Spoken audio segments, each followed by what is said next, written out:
আপনি এই যে পাটের পোশাক পরে যে মালিক ভাইয়ের সাথে একাত্মতা প্রকাশ করছেন, এটা আসলে আপনি কিভাবে ওনার সাথে একত্র হলেন? আর আপনার এটা দিয়ে আপনি আসলে কি বোঝাতে চাচ্ছেন জাতিকে বা দেশের মানুষকে, আসলে কি মেসেজ দিতে চাচ্ছেন? আসলে আপনাকে অসংখ্য অসংখ্য ধন্যবাদ সবাইকে। আর এতক্ষণ যে মালিক ভাই যেটা বললো, আমি মালিক ভাইয়ের সাথে একমত। আরেকটা কথা হচ্ছে যে মালিক ভাইয়ের ভিডিও আমি 1 বছর আগে দেখছিলাম ইউটিউব চ্যানেলে এবং ফেসবুকে। দেখার পর আমার মনে হচ্ছে যে মনের মধ্যে যে মালিক ভাই যদি পারে তাহলে আমরা নারীরা কেন পারবো না?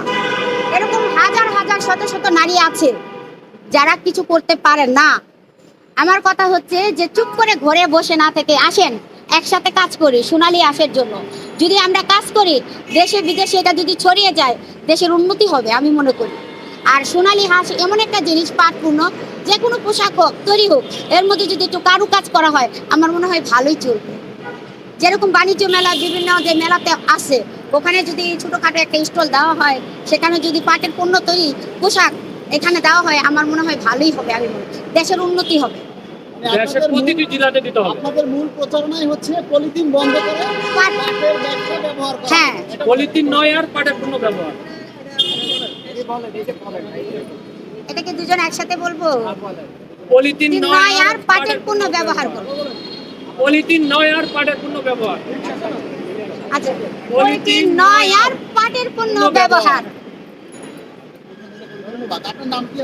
আচ্ছা, আমার নাম হচ্ছে শাহিনুর আক্তার সুমা, আমাকে সবাই সুমা বলে। আমি থাকি ভূতবাজারে, আমার দেশের বাড়ি হচ্ছে নরসিংদী।